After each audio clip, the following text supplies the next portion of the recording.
Hey guys, welcome back to education Saksham. This is Nikita here. आज हम बात करेंगे समावेशी शिक्षा में अवरोधों के बारे में। समावेशी शिक्षा प्रदान करने में कौन कौन से अवरोधों का सामना करना पड़ता है और उसके क्या क्या उपाय हो सकते हैं, उसको ओवरकम करने के लिए क्या क्या उपाय हम यूज़ कर सकते हैं, उसके बारे में बात करेंगे। तो चलिए स्टार्ट करते हैं। समावेशी शिक्षा प्रदान करने में अनेक प्रकार के अवरोधों का सामना करना पड़ता है, जो कि निम्नलिखित है: व्यवहारात्मक, सामाजिक और शिक्षा से संबंधित अवरोध। तो एक एक के बारे में हम जान लेते हैं। व्यवहारात्मक अवरोध में क्या होता है कि सभी बच्चों के व्यवहार में अलग अलग भिन्नता पाई जाती है, तो उसकी वजह से जो विशिष्ट बालक होते हैं उसमें ये होता है कि वो सदैव विचित्र तरह के व्यवहार दिखाते हैं। वो खुद को अक्सर अन्य बालकों से हीन समझते हैं तथा बात बात पर चिल्लाते रहते हैं। वह सोचते हैं कि हम ही सब कुछ कर सकते हैं। यही व्यवहारात्मक अवरोध कहा जा सकता है। तो जो विशिष्ट बच्चे होते हैं वो बात बात पर चिल्लाते रहते हैं, उन्हें चिड़चिड़ापन होता है, वो सबसे खुद को हीन समझते हैं और इसी वजह से उनको शायद लगता है कि हम सब कुछ कर सकते हैं। या तो कुछ बच्चे ऐसे होते हैं या तो कुछ ऐसे होते हैं जो सोचते हैं कि हम कुछ भी नहीं कर सकते हैं। यह अवरोध प्रत्येक बालकों में भिन्न भिन्न होते हैं। जैसे श्रवण बाधित में ऊंचा सुनने के कारण वे कई महत्वपूर्ण बातों को नहीं सुन पाते हैं, जिसकी वजह से उन्हें काफ़ी परेशानियों का सामना करना पड़ सकता है। तो जो बच्चे श्रवण बाधित होते हैं वो कई महत्वपूर्ण बातों को सुन नहीं पाते हैं। कभी कभी होता है वो ना सुन पाने की वजह से उनके अंदर भी चिड़चिड़ापन होता है, जिसकी वजह से वो अजीब तरीके का व्यवहार करते हैं। दृष्टिबाधित छात्रों को भी बहुत अधिक समस्याओं का सामना करना पड़ता है, क्योंकि वह देखने में असमर्थ होते हैं। तो जो बच्चे अंधे होते हैं तो उनको देखने में असमर्थता होती है, वो किसी चीज़ को देख नहीं पाते हैं, जिसकी वजह से उन्हें काफ़ी समस्याओं का सामना करना पड़ता है। इसी प्रकार विकलांग बालकों को अपने जीवन में शिक्षा ग्रहण करने में कई समस्याओं का सामना करना पड़ता है, अतः उन्हें प्रेरित करना चाहिए ताकि उनमें आत्मविश्वास उत्पन्न हो सके और वह शिक्षा को ग्रहण कर सके। तो बेसिकली क्या करना चाहिए कि जो बच्चे विकलांग होते हैं तो उनको कैसे भी करके प्रेरित करना चाहिए शिक्षा के लिए, ताकि उनमें आत्मविश्वास उत्पन्न हो सके, वो खुद के ऊपर एक विश्वास रख सके।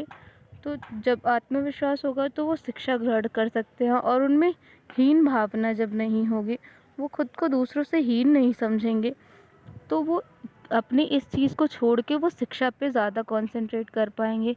आगे बढ़ते हैं और सामाजिक अवरोधों के बारे में बात करते हैं। अरस्तु ने क्या बताया है कि जो प्राणी होता है, मनुष्य जो है वो एक सामाजिक प्राणी है। और सामाजिक प्राणी क्यों है? क्योंकि ये होता है ना कि जब हम पैदा होते हैं तब से लेके हमारी अंतिम सांस तक हम एक समाज से, एक कम्युनिटी से जुड़े रहते हैं। तो हमारे चारों तरफ जो लोग होते हैं वही हमारा ये समाज हो गया। तो जिसकी वजह से अरस्तु ने क्या कहा है? अरस्तु ने मनुष्य को एक सामाजिक प्राणी माना है, क्योंकि मनुष्य अपने जन्म से मृत्यु तक समाज से जुड़ा होता है। विशिष्ट बालकों को उनके जन्म से ही हेय दृष्टि से देखा जाने लगता है, अतः उनकी शिक्षा में सामाजिक बाधाएं देखने को मिलती हैं।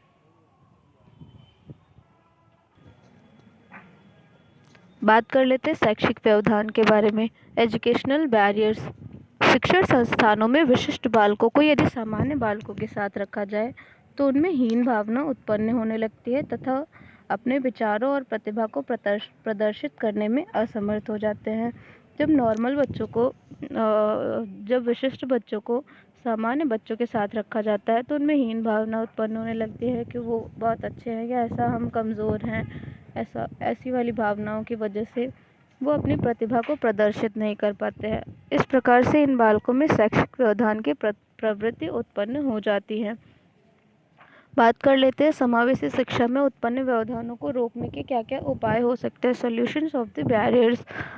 समावेशी शिक्षा में उत्पन्न व्यवधानों को रोकने के लिए निम्नलिखित उपाय हैं। सबसे पहले हमें बच्चों को क्लासिफाई करना होता है, बच्चों को वर्गीकृत करना होता है कि कौन सा बच्चा किस श्रेणी का है। कुछ बच्चे होते हैं जो श्रवण बाधित होते हैं, कुछ शारीरिक रूप से विकलांग होते हैं, कुछ जो होता है नेत्र से अंधे होते हैं जो नहीं देख सकते हैं। तो पहले हमें उनको अलग अलग करना चाहिए, उनको वर्गीकृत करना चाहिए। उसके बाद फिर ये डिफाइन करना चाहिए कि किस प्रकार से किसको शिक्षा देनी चाहिए। सर्वप्रथम समावेशी शिक्षा के अंतर्गत बालकों को वर्गीकृत करना चाहिए। कौन सा बालक किस श्रेणी का है, ये जाने बिना समावेशी शिक्षा प्रदान नहीं की जा सकती है। विशिष्ट बालकों को उनके ज़रूरत के अनुसार ही पढ़ाया जाना चाहिए, अन्यथा परेशानियों का सामना करना पड़ सकता है। जहाँ तक संभव हो इन बालकों को अलग कक्षाओं में बिठाकर पढ़ाना चाहिए। विशिष्ट बालकों को समावेशी शिक्षा करके सीखो विधि द्वारा दी जानी चाहिए।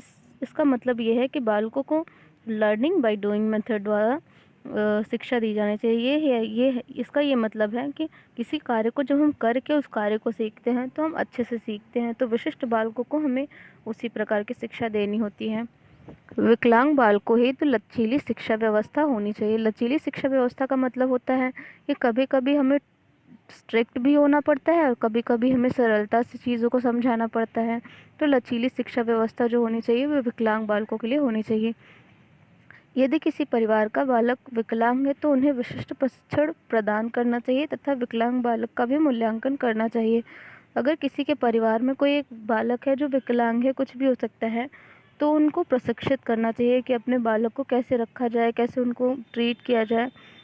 विशिष्ट शिक्षा प्रदान करने के लिए अध्यापक भी प्रशिक्षित होने चाहिए।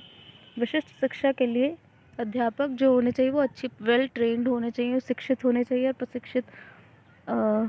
मैंने इस वीडियो का PDF डिस्क्रिप्शन बॉक्स में डाल दिया है। Thanks for watching.